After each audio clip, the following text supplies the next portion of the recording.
नव्या वर्षामध्ये महायुती सरकारकडनं एसटी भाड्यामध्ये वाढ करण्यात आलेली आहे आणि याचा थेट फटका जो आहे तो प्रवाशांना बसताना आपल्याला पाहायला मिळतोय। आपल्या सोबत काही प्रवासी आहेत, आपण त्यांच्याकडनं जाणून घेऊयात। ताई, काय सांगाल? 15% भाडेवाढ केलेली आहे, कसं वाटतंय?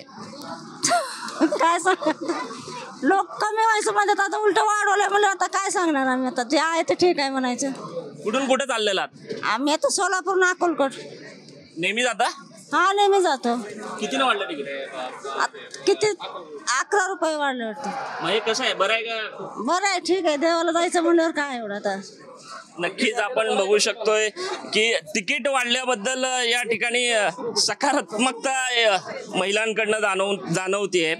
काय सांगाल? तिकीट वाढलेलं आहे, तब्बल 15% तिकीट वाढतंय, कसं बघताय या तिकीट वाढीकडे? तिकीट तिकीट वाढलेलं आहे? वाढलेलं आहे का? हा पहिल्या महिन्याला 30 रुपये जाणं येणं होतं। हा, आम्ही बी जातो सारखं सोलापूर अक्कलकोट। बर। हा, आता वाढलं तिकीट? बर। किती वाढले? 15% वाढले। काय सांगाल? तिकीट वाढ झालेली आहे? वाढलेले ठीक आहे, पण असं महिलांना परवडत नाही। ज्या घरी बसून आहे त्यांना गृहिणींना परवडत नाही ना तिकीट वाढलेलं। आम्ही आता महिन्याला म्हणजे हे करतो अक्कलकोट सोलापूर, त्यामुळे आम्हाला येण्या जाण्यास 60 ते 70 रुपये परवडतं अर्ध्या तिकिटाप्रमाणे महिलांच्या।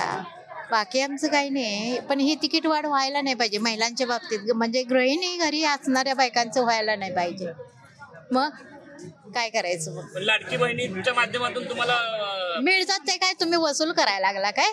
सरकार वसूलच करायला लागले त्याप्रमाणे।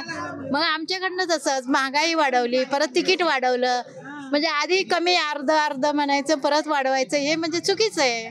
हे परवडायला पाहिजे आम्हाला, घरी बसणाऱ्या बायकांना परवडायला पाहिजे आणि नेहमी प्रवास करणाऱ्या बायकांनाही परवडायला पाहिजे ना। काही ज्येष्ठ नागरिक आपल्यासोबत आहेत। काका, तिकीट वाढ झालेली आहे, 15% वाढ झालेली आहे, काय प्रतिक्रिया? आता महागाई वाढलेली आहे, शासनाला त्याचा विचार करावा लागणारच आहे महागाई दृष्टिकोनातून, कारण बऱ्याच सवलती आहेत सध्या शासनाकडं। मग त्या भरून काढण्यासाठी ही तिकीट वाढ योग्यच आहे। योग्य आहे। नक्कीच आपण बघू शकतो तिकीट वाढ योग्य आहे म्हणतायत, फॅमिलीला घेऊन तुम्ही जाताय, कसं बघताय तिकीट वाढ?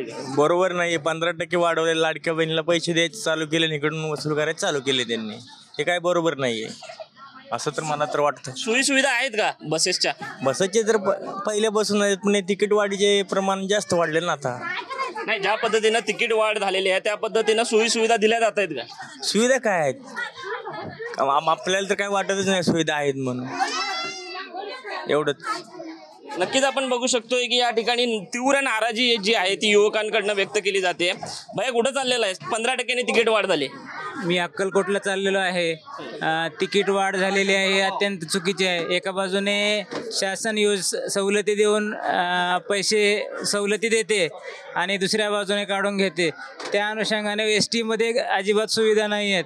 पोल्युशन पाहिलं तर BS4च्या खालच्या सर्व गाड्यात अतिशय जास्त धूर सोडतात, पोल्युशनचा विचार नाही आहे, अत्यंत बेशिस्त आहे, घोटाळा आहे, 2000 कोटीचा घोटाळा झालेला आहे अशी न्यूज आलेली आहे।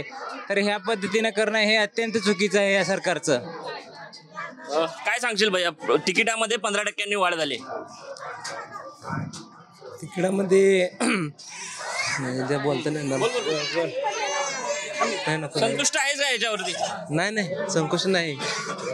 15% वाढ म्हणजे गरीब लोकांचं आहे ना, नुकसानच आहे। तिकिटा एवढे पैसे नसते ना गरीब माणसाकडे फिरायला। नक्कीच आपण बघू शकतोय की संमिश्र अशा पद्धतीच्या प्रतिक्रिया या ठिकाणी आपल्याला पाहायला मिळतात। मात्र मोठ्या प्रमाणामध्ये ज्या महिला वर्ग आहे आणि जो तरुण वर्ग आहे त्यांच्यामधनं मोठ्या प्रमाणामध्ये या दरवाढी विरोधात नाराजी जी आहे ती व्यक्त करत असल्याचं चित्र आपल्याला सोलापूरमध्ये तरी पाहायला मिळत आहे। कॅमेरा पर्सन तौसिफ शेख, विश्वभूषण लिमय, साम टीव्ही न्यूज, सोलापूर। देश विदेशातील प्रत्येक घडामोडींचे लाईव्ह अपडेट मिळवण्यासाठी आता साम टीव्हीच्या सर्व सोशल मीडिया प्लॅटफॉर्मला लाईक, फॉलो आणि सबस्क्राईब करा। तसंच सर्व नोटिफिकेशनसाठी बेल आयकॉन प्रेस करायला विसरू नका।